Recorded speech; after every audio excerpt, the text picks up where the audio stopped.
कूटनीति के मोर्चे पर बड़ा उलटफेर। ट्रंप और नेतन्याहू की सक्रियता के बीच अब दुनिया का एक और मुस्लिम देश कजाकिस्तान इजराइल से रिश्ते सामान्य करने की तैयारी में है। अब्राहम समझौते की नई कड़ी बनने जा रहा है। ये फैसला अमेरिका के लिए एशिया में प्रभाव बढ़ाने की कोशिश के रूप में देखा जा रहा है। नमस्कार दोस्तों, मेरा नाम है चित्रांजलि और आप देख रहे हैं इंडिया डेली का डिजिटल प्लेटफॉर्म। नमस्कार, मेरा नाम भावना सुखीजा है। तो आज बात करते हैं हमारी इस खास रिपोर्ट में एक और खास मुद्दे को लेकर। दरअसल अंतर्राष्ट्रीय राजनीति के गलियारों में आज एक बार फिर हलचल तेज हो गई है। मामला अमेरिका, इजराइल और मध्य एशिया से जुड़ा है, जहां एक बड़ा मुस्लिम देश अब इजराइल को औपचारिक मान्यता देने की तैयारी में है। जी हाँ, अमेरिकी राष्ट्रपति डोनाल्ड ट्रंप और इजरायली प्रधानमंत्री बेंजामिन नेतन्याहू को एक बड़ी कूटनीतिक सफलता हाथ लगी है। वहीं एक रिपोर्ट के मुताबिक कजाकिस्तान अब्राहम समझौते में शामिल होने जा रहा है। ये वही ऐतिहासिक समझौता है जिसे साल 2020 में ट्रंप प्रशासन ने आगे बढ़ाया था, जब यूएई और बहरीन जैसे प्रमुख अरब देशों ने इजराइल के साथ अपने रिश्तों को सामान्य किया था।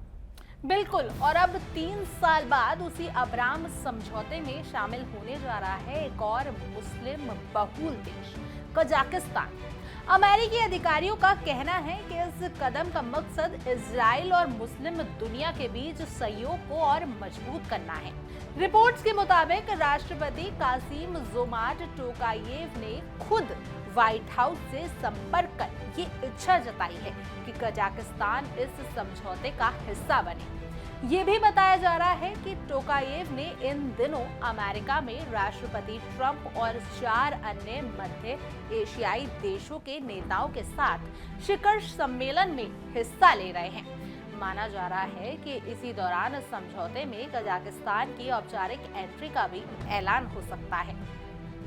और अगर ऐसा होता है तो ये ना सिर्फ कजाकिस्तान के लिए बल्कि ट्रंप प्रशासन और नेतन्याहू सरकार के लिए भी एक अहम कूटनीतिक उपलब्धि मानी जाएगी। अमेरिका इस समझौते को मध्य पूर्व और मध्य एशिया में अपनी कूटनीतिक पकड़ मजबूत करने के एक बड़े कदम के रूप में देख रहा है।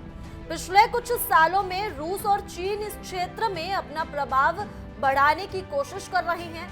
ऐसे में अब्राहम समझौते में कजाकिस्तान की एंट्री को अमेरिका के लिए स्ट्रेटेजिक रिवाइवल के तौर पर देखा जा सकता है। बिल्कुल, क्योंकि अगर हम कजाकिस्तान की स्थिति देखें तो उसके इजराइल के साथ पहले से ही मजबूत राजनीतिक और आर्थिक संबंध हैं।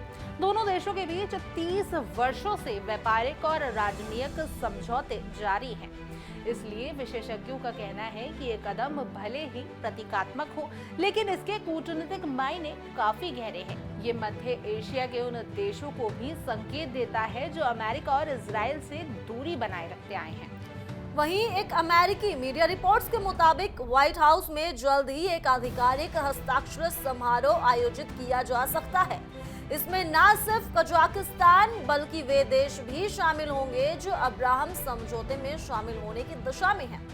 अमेरिकी अधिकारियों का कहना है कि इस समझौते का उद्देश्य क्षेत्रीय सहयोग को बढ़ावा देना और धार्मिक सहिष्णुता को मजबूत करना है। उनका कहना है कि राष्ट्रपति तोकायेव का ये कदम क्षेत्रीय शांति और आपसी सम्मान की दिशा में एक नया अध्याय खोल सकता है। आपको याद दिला दें कि इससे पहले ट्रंप के विशेष दूत स्टीव विटकॉफ ने भी संकेत दिए थे कि अमेरिका गुरुवार को अब्राहम समझौते में शामिल होने वाले एक नए देश की घोषणा करेगा। हालांकि उन्होंने तब किसी देश का नाम नहीं लिया था, लेकिन अब अमेरिकी मीडिया रिपोर्ट्स साफ तौर पर ये बता रही है कि वह देश कजाकिस्तान ही है। यानी ट्रंप प्रशासन अपने पुराने एजेंडे Middle East peace through strength को फिर से जिंदा करता नजर आ रहा है। अगर व्हाइट हाउस में ये घोषणा होती है तो एक ही मंच पर दिख सकते हैं अमेरिकी राष्ट्रपति डोनाल्ड ट्रंप और इजरायली प्रधानमंत्री बेंजामिन नेतन्याहू और कजाकिस्तान के राष्ट्रपति कासिम जोमार्ट टोकायेव। इस मुलाकात को अंतर्राष्ट्रीय स्तर पर बेहद अहम माना जा रहा है, क्योंकि इससे एक तरफ अमेरिका को एशियाई राजनीति में दोबारा पैर जमाने का मौका मिलेगा, वहीं दूसरी तरफ इजराइल को मुस्लिम दुनिया में एक और सहयोगी देश मिल जाएगा। बिल्कुल, ये भी गौर करने वाली बात है कि अब्राहम समझौते की शुरुआत जब 2020 में हुई थी, तब इसे एक ऐतिहासिक बदलाव कहा जा रहा था।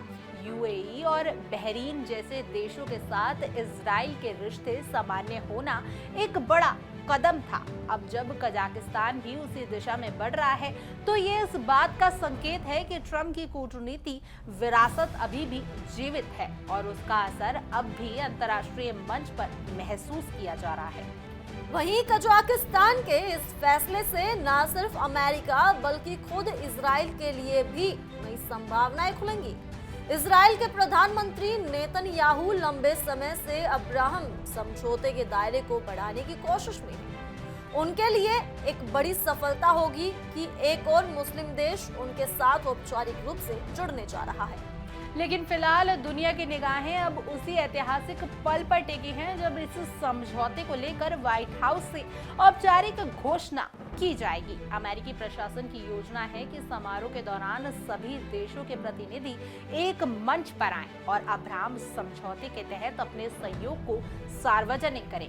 इस बीच कयास ये भी लगाए जा रहे हैं कि अमेरिका कुछ और मुस्लिम देशों के नाम भी उस दिन घोषित कर सकता है, जो निकट भविष्य में इस समझौते का हिस्सा बनने जा रहे हैं। तो कुल मिलाकर कहा जा सकता है कि अंतर्राष्ट्रीय राजनीति में एक बार फिर अमेरिका, इजराइल और मुस्लिम दुनिया के रिश्तों में नया मोड़ आने वाला है। ट्रंप और नेतन्याहू की जोड़ी के इस नए कदम से अब्राहम समझौते की कहानी एक बार फिर सुर्खियों में है और शायद इतिहास का एक और पन्ना जल्द ही लिखा जाने वाला है। बिल्कुल, और अगर कजाकिस्तान की ये घोषणा होती है तो ये सिर्फ एक औपचारिक कूटनीतिक घटना नहीं होगी, बल्कि उस बदलते वैश्विक संतुलन की झलक भी होगी जहां दोस्ती और साझेदारी की नई परीक्षाएं लिखी जा रही हैं। अब नजरें व्हाइट हाउस पर हैं, जहां से आने वाले घंटे दुनिया की राजनीति को एक नई दिशा दे सकती है। बहरहाल आज की खबर में बस इतना ही। देश और दुनिया की तमाम खबरों के लिए आप इंडिया डेली के साथ बने रहिए और ये हमारी खास पेशकश तहकीकात, हर खबर की तह तक देखते रहिए।